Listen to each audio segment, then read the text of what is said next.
बिस्मिल्लाहिर्रहमानिर्रहीम। अस्सलाम वालेकुम। आज की रेसिपी है हरी चटनी।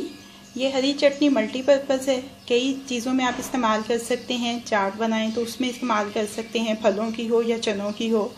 आलू या मूली के पराठे के साथ इस्तेमाल कर सकते हैं, पकौड़े, चिप्स और दूसरे स्नैक्स खाने के लिए इस्तेमाल कर सकते हैं। बहुत ही आसानी से और जल्दी तैयार हो जाती है। तो हरी चटनी बनाने के लिए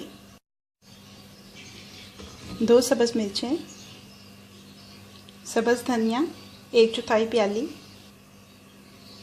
पुदीने के पत्ते 1/4 प्याली, भुना और कुटा हुआ ज़ीरा आधा चाय का चम्मच, नमक हस्बे ज़ायका, इमली का रस 4 खाने के चम्मच। अब इन सारे अज्जा को ब्लेंडर में डालिए अच्छी तरह से पीस लेंगे। हरी चटनी अब रेडी टू यूज़ है।